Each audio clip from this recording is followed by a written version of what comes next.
You're listening to Eastridge FM, a podcast for Christian families in a modern world. Eastridge FM is a ministry of the Eastridge Church of Christ in Rockwall, Texas. I'm your host, Dr. Ryan Smith. Welcome to the family.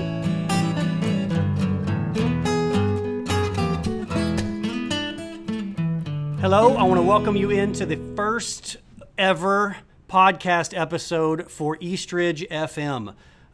This is the podcast for the Family Life Ministry of the Eastridge Church of Christ. I am your host, Dr. Ryan Smith. I want to talk, before we get into the content for today, I wanted to talk for just a second about the origins of what you're listening to and why we're sending it to you now. A few months ago, I had the idea here at Eastridge to create a podcast that specifically spoke to family growth and the family experience for Christian families in our current culture. A podcast seemed like a good way to do that because, as every church is doing in this culture, we're trying to reach people in a more convenient way than just once a week in person. So we wanted to reach you in your car and in your home, in your kitchen, in your earbuds while you're working out and walking. We thought this would be a good opportunity to do that and a good way to do that. And so my hope and vision for this podcast is to bring you family material. So content that is designed specifically to help you grow a Christian family in this current culture. However, we had to expedite that. And the reason we had to expedite it is our culture is going through a challenge and something that is a bit strange that we've never experienced before. And what we're having to deal with right now is the reality of social distancing and isolation due to the scare of the coronavirus. Today is March 21st, 2020. If you can hear the sound of my voice, you are being affected by the current state of our culture.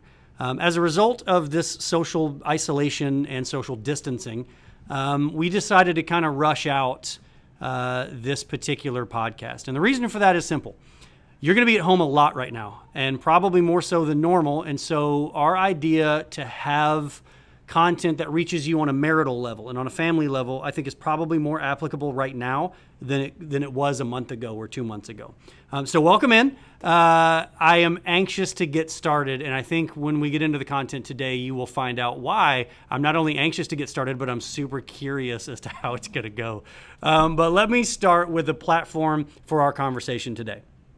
I wanted to give you, if you were in the chapel class, which is the class that I teach on Sunday mornings, or if you've been in the family life class, which is the family class that I teach on Wednesday nights, the content for today is not going to be new to you. It'll be review, because I called this on our Wednesday night class, I called this the most important thing I can tell families. That's true of the content, but I wanted to take a slightly different approach to it today. But before we get into the approach, I want to start by just explaining the content. So I want to start with a verse that you are probably familiar with. It has been used in weddings for at least a couple thousand years now. It has been used, it's on coffee mugs, it's on all kinds of things, and that is 1 Corinthians 13. You may know this as the love is passage. I want to start by reading the passage and then explain why this is our anchor passage for this morning's lesson. I'm starting in verse 4 of 1 Corinthians 13, and I'm reading from the ESV. Love is patient and kind. Love does not envy or boast. It is not arrogant or rude. It does not insist on its own way. It is not irritable or resentful. It does not rejoice at wrongdoing, but rejoices with the truth. Love bears all things, believes all things, hopes all things, endures all things. If you are struggling today with this culture that we're in, with the social distancing that we're having to practice, if you're listening to this a year from now, 2 years from now, I want to remind you that we've shut down sports. We've shut down movie theaters. We've shut down malls. Our normal day-to-day life is just completely upended. And I wanted to start with the love is passage this morning because there are a lot of words that you're going to need to really contemplate as you consider an extended period of time at home with your nuclear family. Patience and kindness, not being rude, not insisting on your own way, not being irritable or resentful. Those words jumped out to me. Not rejoicing in wrongdoing, believing all things, hoping all things, and enduring all things. I don't know that we've ever been at a time culturally where these words were more applicable than they are today. Now, in terms of our marriage content, there's an easy way, or at least a simple way. I don't know how easy it is to apply, but it's a simple idea. The idea that I wanted to offer you is a way to implement a lot of those words all at the same time, a way to offer patience and kindness and to not be rude and to be all those good things that we just talked about, right? So I gave you a lot of love is words, and the Bible gives us a high bar for how we're supposed to treat each other. A way that we can do that, a simple way that we can approach this idea, is if we understand the concept of bids for attention. Now, if you are in the therapeutic world, this is a concept developed out of the research of a guy named John Gottman. If you research bids for attention and John Gottman, you'll get more reading material than you could possibly imagine. But today, I'm going to give you the nickel and dime version of it, and then I'm going to have a conversation with a special guest host about what this looks like in our families. So the idea is basically this. Bids for attention are attempts to start a conversation, attempts to be acknowledged, to be seen, to be heard. They're moments where we give our spouse the opportunity to treat us like we matter.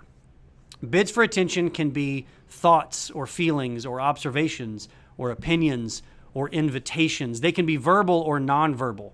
They can be as simple as, how was your day? Or what do you want for dinner? They can be complex as a facial expression, as complex as a certain sound that you make that's not really, there's not really words behind it, but your spouse understands what they mean. Bids for attention are literally the 100 different ways in the course of a day-to-day life that you and your spouse attempt to connect to each other. There are moments where you walk in with a thought. It's moments where your wife walks in the room and says, hey, what are you watching? It's moments where a husband walks in the room and says, did I hear my phone? It's moments where a kid walks in the room and says, I'm bored. Literally any attempt, be it verbal or nonverbal, for a family member to get the attention of another family member. That's a bid for attention. And what we want to try to do is we want to consider the different ways in which we respond to those bids for attention. So there are 3 different ways that we can respond. We can either turn towards our family member. This is the ideal way to do this. Turning towards our family member means when they give us these little small moments, we make eye contact. It means that we respond appropriately. It means that we show an interest. It means that we carry on the conversation. We continue the conversation. Our spouse says, how was your day? And we look at her and we actually answer the question with more than just fine, or it was a day, or it was a normal day. It's where we actually engage. So we want to turn towards our family members. That's the ideal way to do it. Another approach, another way that we can respond to a bid is less than ideal. We can turn away from our spouse, and that means we're dismissive of the thought. We're dismissive of the bid. So somebody walks in the room, a child walks in the room and says, I'm bored. And you respond with, oh, that's too bad, and then you turn away. That's turning away from your child. That's turning away from a kid in that moment. Your wife walks in and says, hey, what's on TV? And you don't want to answer that question, so you don't. Or you're watching a movie, and she says, now who's that guy? And you don't respond to that question. That is turning away from your spouse. The third thing that you can do, the third option, is to turn against your spouse. And that is where you're not just dismissive of the bid for attention, you are directly defiant against it, or you directly attack your partner for even having the thought. So, how was your day? And the response is, what do you care how my day was? That's turning against your spouse. So it's something where there's animosity behind it. There's ill feelings behind it. Now, here's why we're talking about these 3 different ways to turn towards our spouse. You can probably read in the bio, and those of you who know me know my background, but for those of you who don't, I'm a marriage and family therapist, and I work every day with couples in distress, and I work every day with couples who aren't necessarily in distress, but they're dealing with change, some sort of a change in their life. How you respond in these small moments is the most impactful thing that your spouse is going to consider when I ask the question, are you happy in your marriage? They're not thinking about Disney World. They're not thinking about big trips. They're not thinking about the big grand gestures or the flowers that you brought home. They're thinking about the way you talk to them on a day-to-day basis. They're thinking about whether or not you view them as a nuisance, whether you view them as a problem. How you show your spouse, I care about you. I'm interested in you. I love you. I show you patience. I show you kindness. All of those words that we got out of 1 Corinthians 13. The way you show your family members that those words are true for you is how you respond to these little bitty isolated moments. So that is the concept we're going to be exploring today. Now, I've given you an introduction as to what we're talking about. But I brought in what did I bring in? I brought in an expert in this conversation to help me have this conversation with you. So who did I bring in? Rather than bring in another minister or bring in another therapist who can speak in clinicese about how these things look, instead, I brought in my wife. So April, would you like to introduce yourself and say hello to the people who might be listening? Yes. Hello, my name is April, and I have been blessed to be a part of Ryan Smith's life for almost 20 years now. You have been blessed. I have been. You were a gamble, too. That's true. We'll get to that later. I will tell you that, yes, your prospecting skills clearly flawed are notable. Yeah. All right. So I brought my wife in to have this conversation. The reason I brought her in is primarily because... Well, you and Alan were going to talk about this. Right. I thought that was going to be good, though. Yeah, Alan's funny. I know he's entertaining, and he's smart, and I like Alan, but... Two men talking about bids for attention. Well, and here was the problem. The problem was I did feel like that was going to kind of weight the conversation in one direction. A little bit. Not just two husbands, but two minister husbands. Yeah. Yeah. And y'all both think you're really funny. What think? Hold on. Yes, you're right. We do share a gift for whatever you just described. So I decided to bring my wife into the conversation, mainly so the people who have heard me talk about her know that I really do have to deal with this on a regular basis.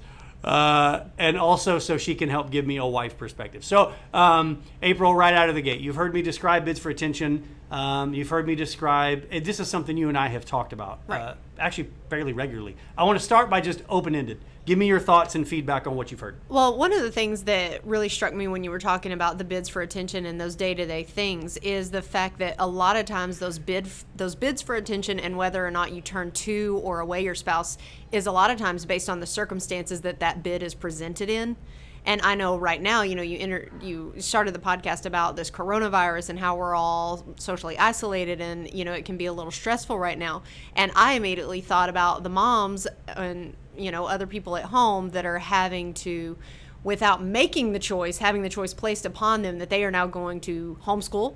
They are not going to go into work. Their spouse is going to stay home. And so their regular routine has been totally upended. It's very stressful. And so bids for attention that come in right now are going to be jaded by a blanket of stress and uncertainty. And so you have to be aware that you're still going to get those bids for attention, but how you respond in the bid for attention has to be a little more thoughtful. You have to understand, okay, I'm stressed right now. I don't need to take this out on my husband just because he's asked me, stop. No, that's true. I could not agree with that statement more. So hold on. I think you're touching on something that is incredibly powerful, but do me a favor. So that you can help explain to us men. You just described, a mom who has had her kids thrust back at home, and you mentioned a lot of moms make the homeschooling choice, but parents in this culture didn't choose it. It was chosen for them. When you and I chose to homeschool, it was 6 months of planning and thinking, curriculum praying, and scheduling. Yes. And so that first day we withdrew Stockton from public school, I was so insanely stressed for months. Right.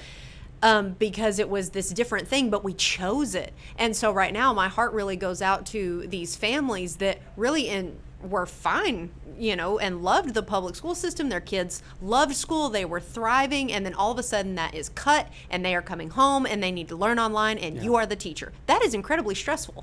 So talk to me then about what that internal experience is like for a wife. Because here's the thing. I'm asking I'm asking both husbands and wives in this conversation, I'm asking them to respond to bids for attention by turning towards each other, by asking them to show patience and kindness, those words that we use from 1 Corinthians.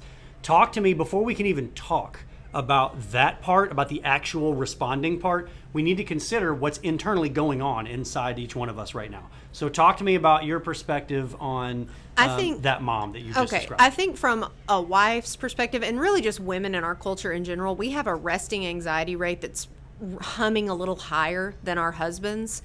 And I think it is really important for wives in this time to be open and honest with their husbands and say, this is stressing me out. Yeah. Or be open and honest with their friends and family and say, like, it's really hard having my kids home all of a sudden. Okay. Because you almost feel guilty for saying that. Yeah. Because everyone else is like, well, this is such a blessing and you're going to have so much fun with your kids. And it's like, no, I really enjoyed them being at school. Right. Okay. So you just said that you want wives to go tell their husbands that they're stressed out and to tell their husbands that this is really hard, right? Am I understanding that? Yes, to just be honest, but the husbands be able to be like, not respond with like, it'll be fine. So I was going to speak to that. Okay. So when we come to you with our wives honesty, to be open and honest about what they're struggling with right now. I want husbands to not say, well, there's nothing we can do about it, because us as men, there's a truth about us. If we can't fix it, we just want to pretend it's not really happening. Right. We are fixers. If you come to us with a problem, immediately we're thinking, who do I punch? Who do I call? What do I do? Right. What's the tool that I need to go fix this problem that you've presented me with? Right. There's no fix for this. And right. so we're going to be inclined, and I think as men, we're going to be far more inclined, because we're men, we're going to be far more inclined to say, well, there's nothing we can do about it. Let's just make the best of it. And that is actually weirdly fairly sound, but a super insensitive thing to say. Well, because all it does is it throws everything back in our court to say, like, well, the problem is resting in me, that I'm worried about it, that I'm the problem, I'm overreacting, I'm stressed out about something, and all that really does is create, in a sense of me, a defensiveness and wanting to build a wall that says, okay, I need to go to my friends now because my friends are stressed out and they're going to validate that feeling. Stop laughing. That's good. Yeah, no, you should go hang out with your friends. I can't. No, I know. We're social distancing. Oh, you could FaceTime them. So, no, it is interesting because, look, what I just heard you say, and again, I laughed at it because of how accurate it is, and that is truly the reason I laughed. But I wanted to make sure that I want to make sure that husbands and wives, hopefully our Eastridge husbands and wives are going to listen to this together. I don't know whether the husbands are hoping I'm about to defend them or whether I'm going to talk to them. But I want to make sure that they have heard you say that if they come to husbands and they say, if wives do exactly what you just described, and they say, I'm stressed, the kids being home, yes, it's a blessing, and I'm air quoting bless. It's a blessing, and it is, but it's super stressful. Yeah. I want to hear you. I want to make sure that I'm repeating.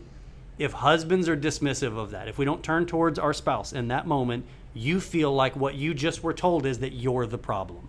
Yeah, that we're worried about nothing and we just need to accept it and move on.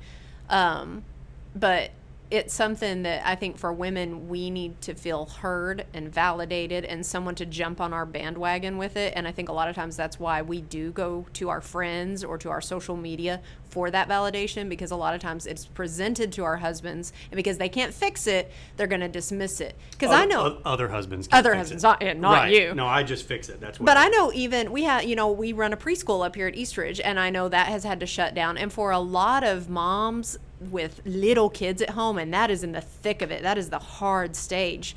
It was twice a week, 4 hours that they could clean their house, go grocery shopping, take a shower, that they could just breathe a little bit, and that has been taken away from them. And it's stressful because it was their normal and they liked it and their kids liked it. They could go get their energy out. And now, especially because it's been raining for like 10 years. That was the worst. It's really hard to get the kids outside. On the first week of this like quarantine thing. Yeah, and I know, even just speaking on our family, sometimes it is easier when you've been working a lot and I'm just in charge of the routines and the dinner and stuff at home, and I don't have to like count your opinion. What? For me to just rock and roll and here we go. But now, even with this quarantine stuff, you've been home more, so I've had to be like, oh, you want lunch too. Well, yeah. You have an opinion about bedtime too. But hold on. And in so my I have defense, to like, I do a lot of counseling, but it's just in the other room, video counseling now. yeah, but then you're like coming out and like, so what do y'all want to do? And I'm like, well, there's laundry to be done. And there's, because I think it's just a different way of looking at it. You know, men are fixers and women, we want to do stuff to fix it. So I think we're both striving for a solution, but men are like, it's like the weather, just sit back and accept it. And for we women, we want to prep for it. We want to get our umbrellas out and get the galoshes, and how are we going to make the best of the rain? Okay, so man perspective, right? No, I agree with everything. Man-spective. Yes, I agree with everything you were saying, but man perspective on, there's a different issue too. So you're talking about wives being open and honest with husbands, and I'm telling husbands that they need to be careful how they respond in those moments. And, right. and for the record, we've been speaking philosophically. Let me just say directly, husbands, the way to respond to that is to say, I understand. Or to say, I hear what you're saying, and then repeat back something that she said. So if she said, it feels really overwhelming, I've got kids, I've got whatever, something that I always encourage husbands to say to wives is, I can't imagine. I can't imagine how stressful this is. What can I do to help? And then let her guide the conversation on how you can be helpful. I don't necessarily encourage a lot of husbands to try and figure that out on their own. Would you agree with that? Well, and I think that's where wives, if your husband is going to turn towards you in that bid for attention, when you walk in the room and just go, oh, this is stressing me out, that was your bid for attention. Your husband to respond in that way that Ryan, you're saying, which is positive and, you know, the active listening and what can I do? Wives, that is your opportunity, because you're not going to get a lot of them, but that is your opportunity to say, it would be great if from 4 to 5 every day, I could just go to our room, shut the door, let me shower, let me have 1 hour of quiet where no one needs me. Well, but you have to actually tell your husband what they can do to help. Give us a job. We're better at that, and I maybe that's a flaw. I feel like it's a design feature, not a design flaw. Right. That you give us a task and tell us clearly what you want from us. Yeah, we're better at that. Yeah. That's way easier. And I will say one thing that has helped me with my stress and anxiety level when we are facing big times of change or a lot of things going on at home is if I can tell you I need to do these 5 or 6 things. Once I've said them out loud, it's almost like I'm processing it outwardly instead of inwardly. And you now know the 6 things on my to-do list, and you're able to say, let me take that one, or we could do that one tomorrow. You can kind of help me talk through it, because I think a lot of times my personal anxiety and stress rides high because my to-do list and my thoughts stay very internal of all the things I need to get done. Whereas if I would just voice them to you, I could see, okay, that's not that much, and you now have heard what's on my mind and how you could respond to those things.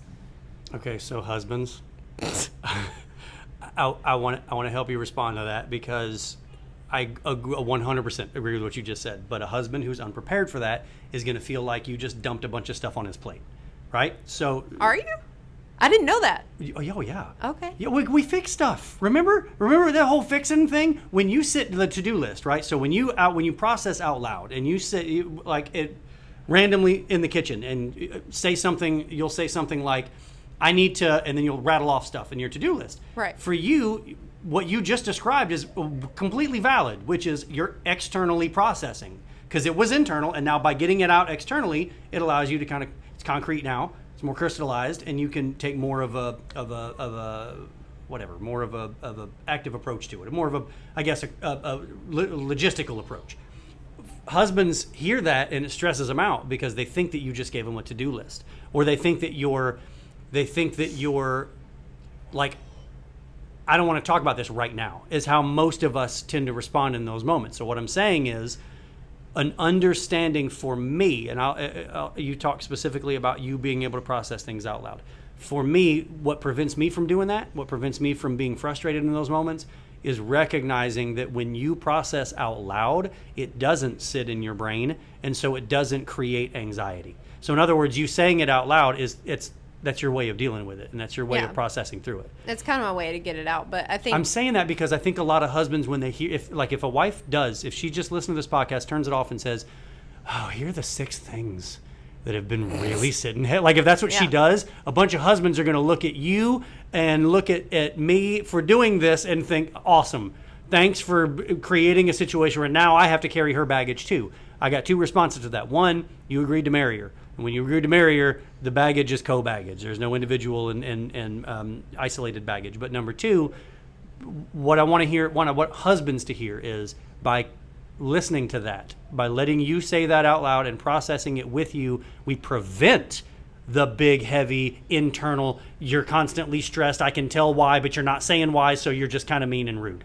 That kind of thing that husbands are afraid of. Well, and I think it can create a positive bid for attention where I come to you and say, this is really stressing me out. And if you turn towards me and hear me and let me say it, then that just brings us closer. Whereas if you turn away from me and say like, oh, don't worry about that, or we can't do anything about it, that just creates this negative response for me. Yeah. And so in times like this where our schedules have changed, it's very stressful, there's a lot going on, I feel like the bids for attention are going to be a little bit more stress induced and a way for couples to kind of bounce that off of one another. Well, because in normal times, a bid for attention would be like, hey, what's on TV? Well, we know it's all coronavirus news. So the bid and for old movies. Yeah. I did see that Hallmark was replaying the Christmas movies. No, not a chance. So, by the way, this cultural moment is kind of one big giant bid for attention, isn't it?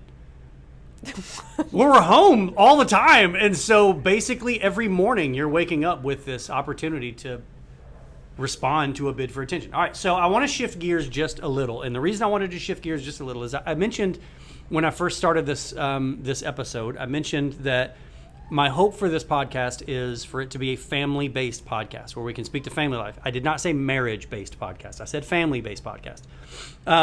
If you could, and I'm gonna give you the question, then I'll give you a second to kind of ponder. I want you to speak from a mom's perspective on responding to bids for attention from your kids when you don't necessarily have, when you feel like they're bidding every second. and when the bids are a little whiny and a little extra and a little like, okay, so I want because listen, the way husbands and wives treat each other right now is going to be monumental in how your family feels at the end of this. Right. At some point, we're all going to be able to go back to work, and we're going to be able to go back to the movies and back to restaurants. At some point, we're not going to be at home as much as we're at home right now.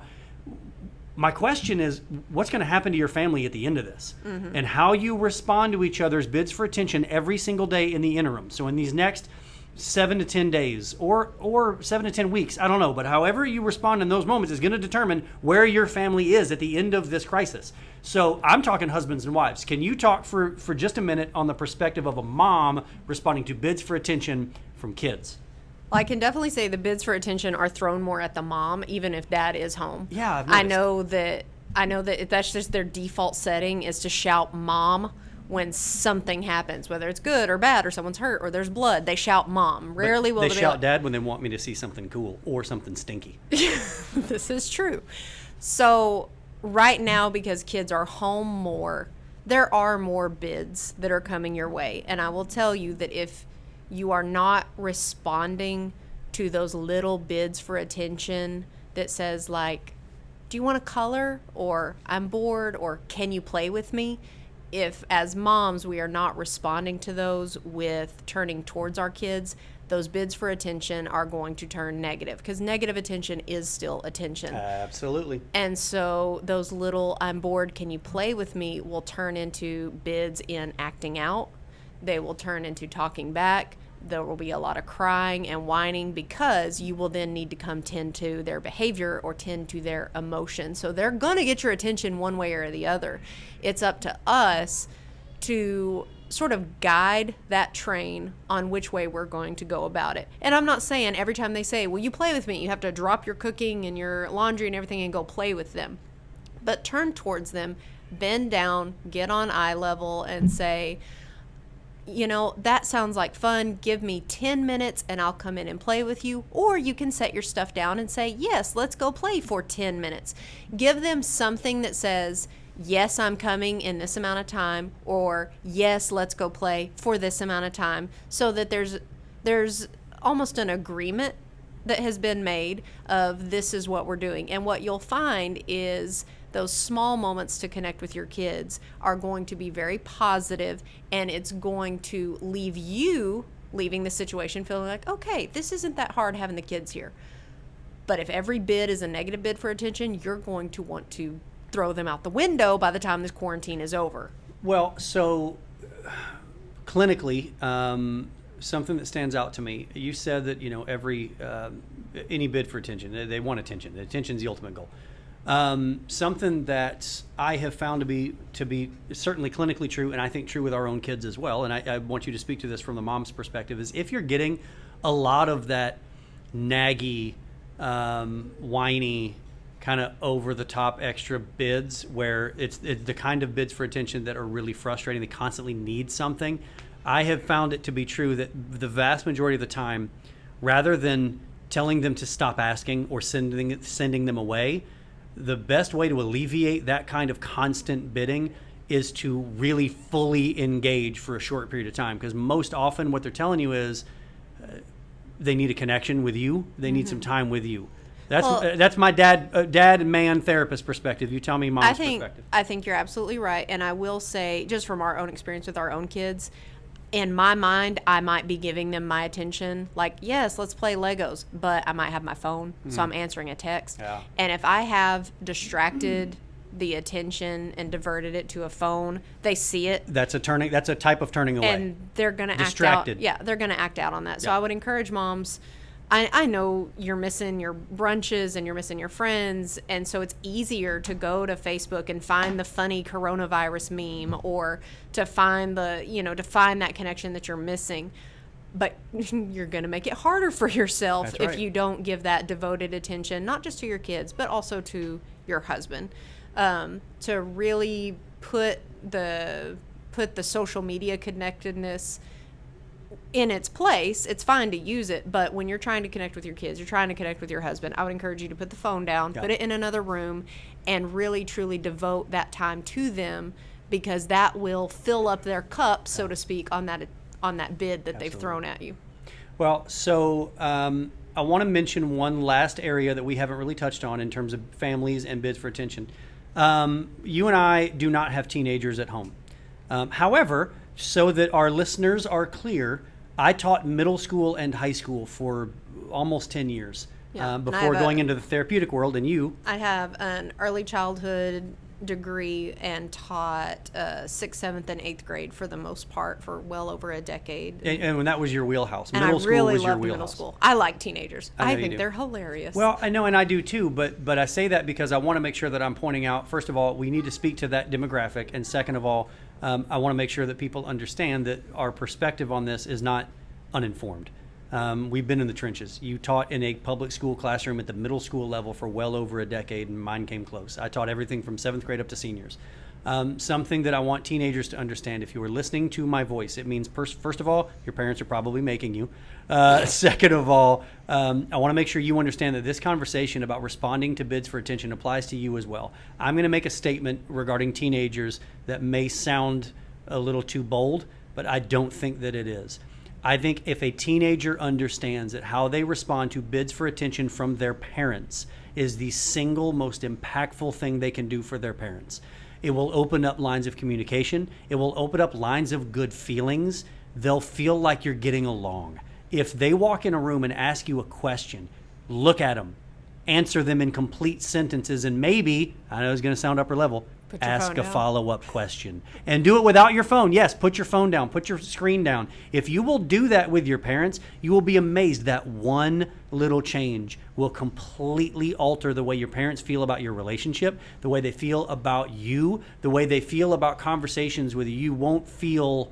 They won't be afraid to ask you stuff, which, by the way, if you haven't noticed this, for a lot of teenagers, parents are kind of hesitant to want to talk to you, not because they don't want to talk to you, but because they're fearful of what your response is going to be. April, you having taught teenagers for as long as you did, what are your thoughts on that? I think that one of the things that we can do as parents right now is recognize that our kids are going to connect with each other through social media, whether it's Snapchat, TikTok, Instagram. They're going to connect with each other.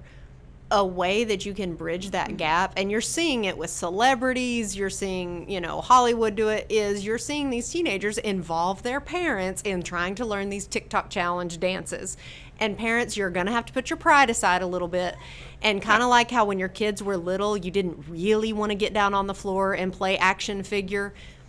I want to encourage parents to get involved with their kids' social media. That's how those teenagers play, quote unquote, That's right now. how they define their world. And if you go and allow them into that play, because your friends will love it if they see your mom trying to do the TikTok, dance or whatever.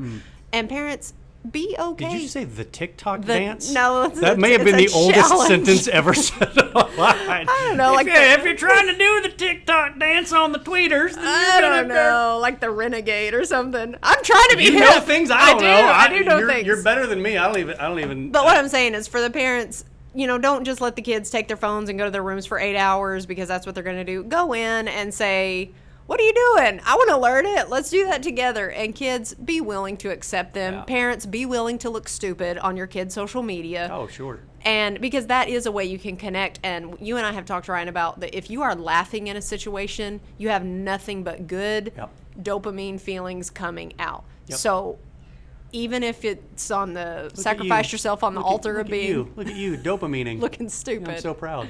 I'm so proud you're using dopamine in conversational language. That makes me happy. Thank you, Doctor. Okay, so I want to make sure that we've kind of hit all of the bases here. Okay. So one thing that I was thinking as you were talking about, I was listening to everything. Right, you weren't thinking about what you were about to say. Yeah, no, I was listening to everything you were saying, and then was going to wait until after you said it to respond. If you are in a home where you went super digital in those first couple of days, so you and I, we'll be transparent about this. When we started the Corona break, Coronication. Well, so I have a weird job. I work in therapy, but I work for a church, and things were moving quickly, and we had family in town at the same time, and so our kids spent a little more time on their devices in those first day or two, probably, right, than they normally would. If you are a family who, to try and mitigate the stress of this transition, have kind of let the kids go crazy on the devices, I'm sympathetic. My heart goes out to you. I understand, but we don't know how much longer this is going to last. Today is a good day to start peeling them off of it. As you and I are recording this podcast right now, we're in the church building. They're destroying the wiggle room. They're destroying the wiggle room, probably. Keith, I'm sorry. Actually, I guess probably Vicky is who we should apologize to for that. But the point is, now is a good day to start pulling them off of that technology and to start getting them back into a normal human conversation. Well, and I know some moms have, because they know we homeschool, have reached out to say that they're stressed and what do they do. And I told them what another homeschool mom up here at church, Leslie Benson, told me when I was super stressed out at the beginning of this, which was do a little math, a little reading, a little writing, and a lot of play. Okay. And so because this is temporary. This no, isn't forever. I want you to expound on that, though, and because I can promise you they're not going to get behind. So, again, to give people an idea why I trust your judgment on this is not just because you're smart and because you're my wife and because I have to say that. It's because you spent a long time in education. You were in the curriculum world. You were in the classroom world. You were a technology facilitator on at a public school and had multiple schools underneath you. You know your stuff when it comes to education. You homeschool now. Can you give just a 2-minute piece of advice on how all of these moms who did not sign up to be homeschool mothers but who now are? Right. Can you talk for just a minute or two to those moms? Well, I know that, like, for example, Rockwall is pushing out their online learning next week. And so I think understanding that the schools are going to support you, they're going to try to provide as much support as they can, but that you are not having to do all of this by yourself, and that I promise they are not going to suddenly forget how to add. They're not going to suddenly forget how to read.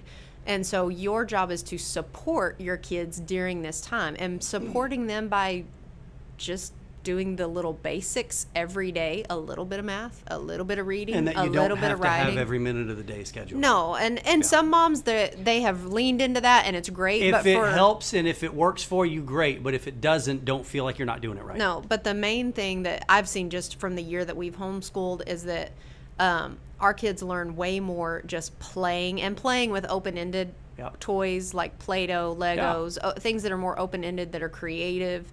They learn so much in that. But little things like, if you're needing to kind of hide some math, you can set up a pretend store where you're the cash register and you give them money and you label all their little toys with Post-its like 25 cents, 50 cents, and then you have your math lesson. Or you can bake with them and you have a math lesson. Actually, baking and cooking, that takes care of reading, that takes care of math, and then when they're done, you can have them write down a prediction of what they think it's going to taste like, and that's writing, and you've done your due diligence for the day, because like we said, this is temporary. They're not going to be home forever. Do you remember the time you gave our kids a bunch of ingredients and told them to just make a cake? And they were just throwing stuff in the thing, and then Lincoln's turned out to be fantastic. I know, and they were like, you should eat it. He had no idea what he was doing. No. I remember that it was fantastic. It was just random ingredients, and we baked it, and it was like, that was actually good because we had to eat it. All right, so I want to take this conversation back and kind of put a bow on it.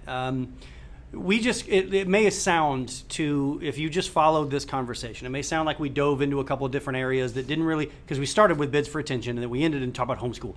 The reason that bids for attention is applicable to everything we just talked about. To make your family work right now, you have to be open. You have to have conversation about it. For homeschool, for how to homeschool kids, for this type of interaction to work, you have to communicate within a family about how it's going to look. You have to talk to your kids. You have to talk to your husbands. You have to talk to your wives.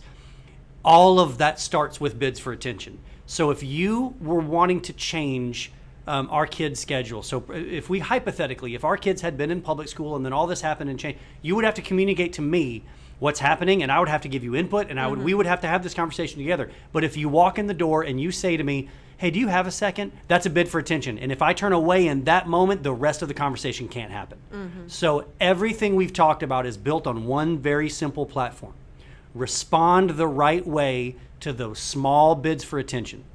And if you can do that, the big conversations are much easier. They're much more productive. If you can't do that, those big conversations never get off the ground. Well, and I think, to speak to the scripture that you read, even just the first two, is to try to, the first two words you said about what love is try as best you can to repeat in your mind when you get a bid for attention, patient and kind. Patient and kind. Because sometimes you don't have to respond right then.